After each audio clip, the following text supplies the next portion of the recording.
Oi, eu sou a Manu, tenho 33 anos, 5 irmãos homens e um monte de amigo babaca. Como é que você tá? Como é que estão as coisas por aí? Como é que tá seu dia? Aqui segue gelado e particularmente eu gosto muito desse tempo. Gosto muito dessa sensação. Por mais que traga uma falta de aconchego, às vezes a gente que não tá acompanhado, a gente sente uma necessidade, mas bons casacos nos ajudam nesse período. Bom, o papo que eu quero bater com vocês hoje, além de intimista como sempre, é numa perspectiva antiga e nova, que dentro de um conjunto de coisas fazem parte de um ser humano, assim como eu, como você, e todo um contexto que a vida da gente se envolve e se integra, digamos assim. Eu estava aqui analisando algumas coisas, pensando qual tema que eu poderia usar hoje para a gravação desse episódio. E aí veio um pensamento de relance na minha mente, dizendo assim, sei lá, às vezes essas coisas só acontecem porque a gente está vivendo. E aí, automaticamente, eu falei, bom, ok, vai ser esse o tema do episódio. Vai ser esse o tema do podcast. É porque às vezes, se você rapidamente não se atentar, talvez você só esteja vivendo essas coisas porque você está vivo e porque a gente vive. E porque a gente faz escolhas e porque a gente precisa fazê-las boas ou não. Eu nunca vou me basear com a ideia de que alguém faz péssimas escolhas numa tentativa de sofrer ou de se fazer mal. Eu não penso que as pessoas comecem a criar planos com as outras pessoas numa intenção de magoá-las e fazer aquilo de propósito, de maldade. Mas eu consigo imaginar o quão frustrante são as idealizações e que talvez, pela quantidade de idealizações, as pessoas por um momento sequer decidem que a vida vai ser só uma continuação no automático e não uma coisa que realmente precise ser vivida de fato. Eu acabei de terminar uma sessão e enquanto eu conversava com esse paciente sobre os temas e as diversas possibilidades de vida que tem acontecido, a gente foi conversar sobre a internet e o peso dela sobre tudo isso. O peso da internet, o peso de como a internet se conecta com a gente. A gente começou falando sobre como as redes pesam nas nossas vidas, mas ao mesmo tempo a gente queria se lembrar de que as coisas só acontecem porque a gente está aqui, porque a gente está vivo, porque a gente precisa que as coisas aconteçam o tempo inteiro.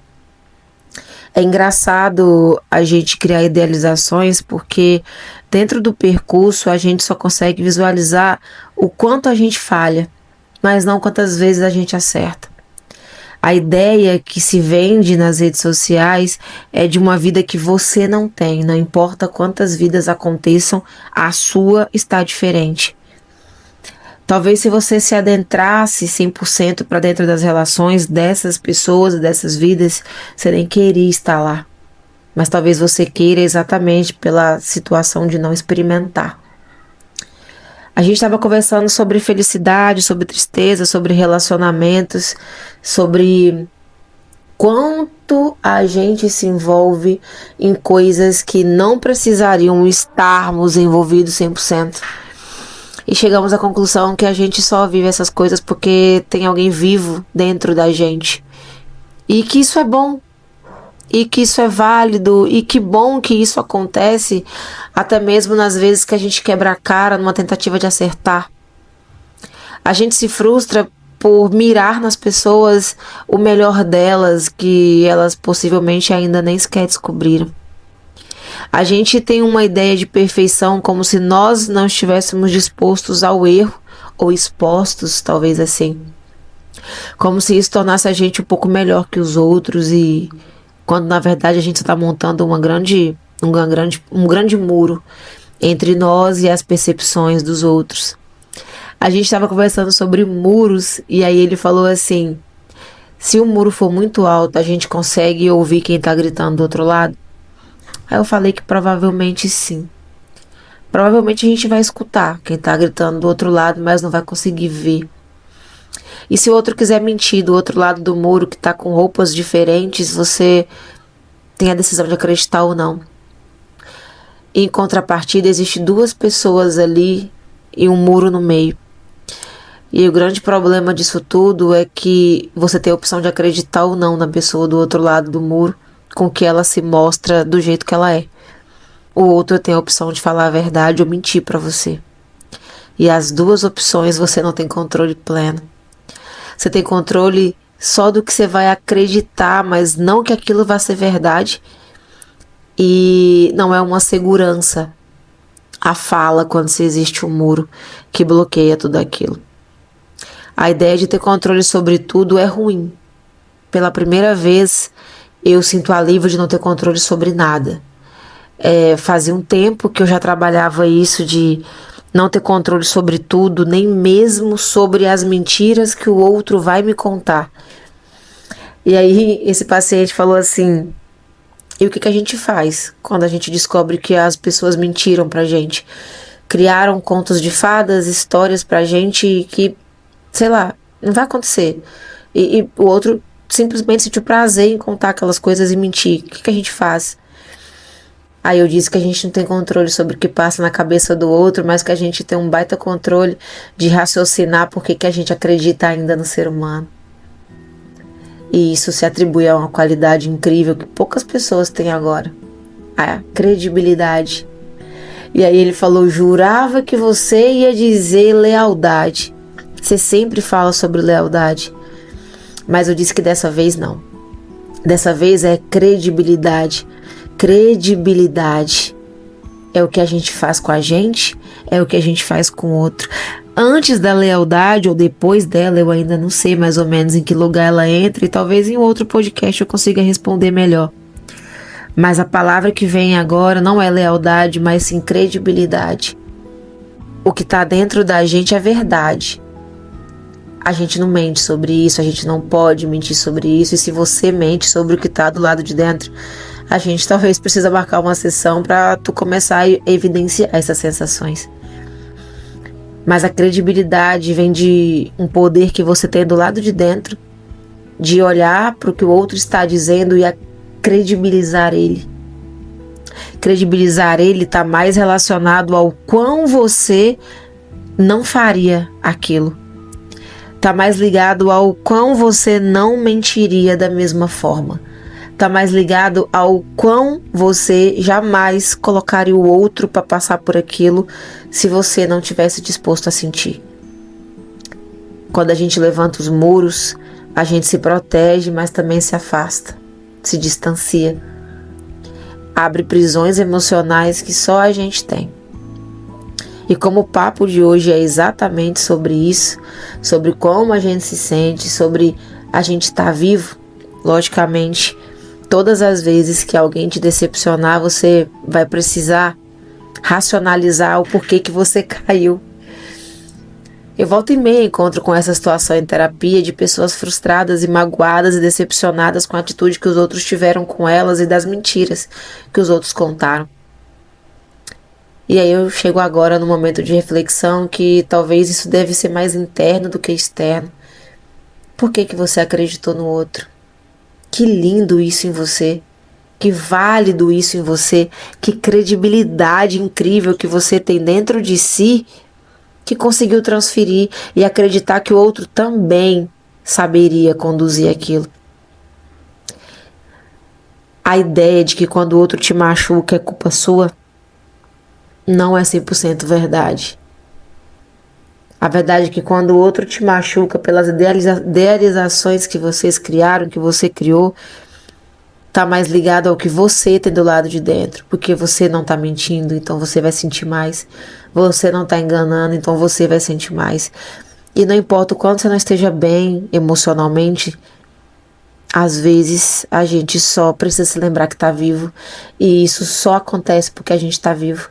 A gente só se frustra, só se apaixona, só quebra a cara, só fica instável, só tem todas essas coisas porque existe uma pessoa aí dentro.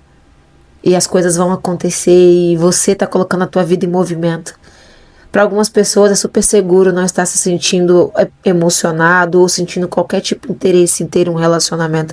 Eu entendo e respeito quem prefere ficar só.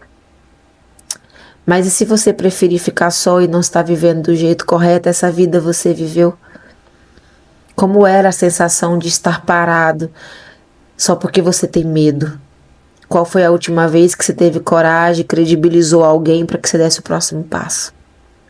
Bom, o papo hoje é que talvez você precise viver e aceitar que tudo isso que está te acontecendo ainda é sequela de uma pessoa que quer estar vivendo alguma coisa, independente do que seja. É uma responsabilidade de cuidado, de onde se pisa, até onde vai, mas as permissões, elas são reais. E se você ainda se decepciona com as pessoas, é porque você ainda acredita.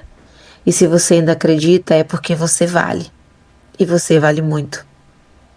Espero que você não se coloque numa taxa de menor merecimento só porque outra pessoa que não sabe lidar com isso não conseguiu ficar.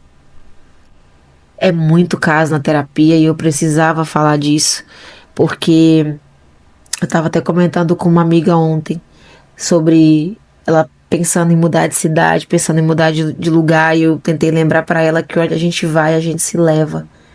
Não importa para que lugar do mundo ela se mude, para onde a gente vai, a gente se leva.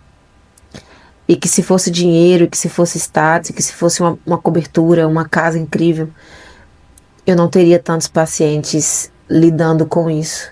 Em viagens à Grécia, em promoções para a presidência de multinacionais, em pessoas vivendo sonhos que são meus também, mas que ao dar o play nessa câmera aqui, são pessoas com problemas sobre amor.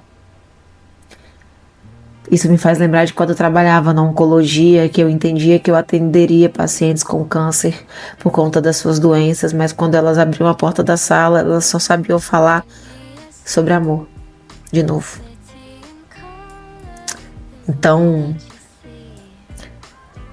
é porque tem gente viva aí dentro. E se você ainda sente as coisas, ainda se magoa, ainda se frustra, você é uma casinha confortável, que tem credibilidade para viver.